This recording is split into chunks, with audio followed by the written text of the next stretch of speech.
We hear it all the time. You need an emergency fund, but most people think it's just extra savings. The truth? It's your defense against debt. Because let's face it, we all get into debt because of emergencies. We scrape by month to month. Then wham! Sakit sa pamilya, need to send a family member to the hospital. Or, flat ang gulang, need to fix a tire. Or inadalay, ang sahad, can't pay for the electric bill on time. Without an emergency fund, your only backup is debt. Let's talk about why your Piso reset won't stick unless you build a safety net. First, emergencies will come. When they do, you'll be glad you have a safety net. But how much is enough? Well, the usual advice is 6 months of income. But let's be real, that's a long way off for most people. So here's a better starting point. Step 1. 5,000 PCO Starter Fund. Once you have that, you can move on to Step 2. Build up to 1 month of basic needs. That's food, utilities, transportation, minimum debt payments. And once you have that, you can move on to Step 3. Grow it when your income grows. The whole point of this is to stop the debt trap. You finally paid off some Utang, then boom, another crisis hits. So you swipe again, and the cycle continues. Emergency funds break this cycle. Even 5,000 to 10,000 pesos can stop a full debt spiral.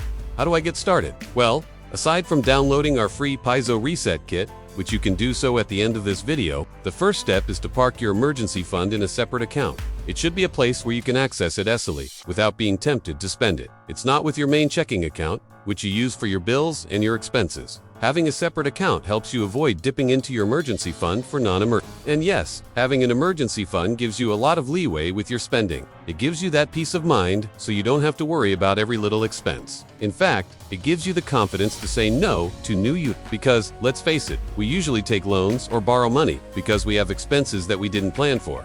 With an emergency fund, you won't be caught off guard. It's like having a safety buffer between you and debt. So, instead of relying on credit cards or loans, you can tap into your emergency fund. And because it's your own money, you're less likely to make impulsive decisions. By having an emergency fund, you give yourself the freedom to say no to new use. And that's a big deal, because it means you won't be adding to your financial stress.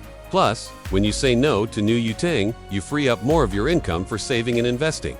It's a win-win situation. So how much should you save? Well, the common advice is 6 months of income. But let's be real, that's a long way off for most people. Instead, focus on these 3 steps. No.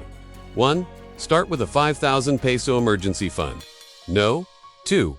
Work your way up to 1 month of basic needs covered. And no. 3. Continue building it up as your income grows. Remember, it's not about the number, it's about the progress. Every peso counts. Being debt-free is great, but it's just the beginning. True financial freedom comes with a safety net, with an emergency fund. With it, you can confidently say no to debt and yes to your dreams. So if you're tired of living paycheck to paycheck, your first line of defense isn't just more income, it's safety first. Build your emergency fund. Download our Piso Reset Kit to start your plan today.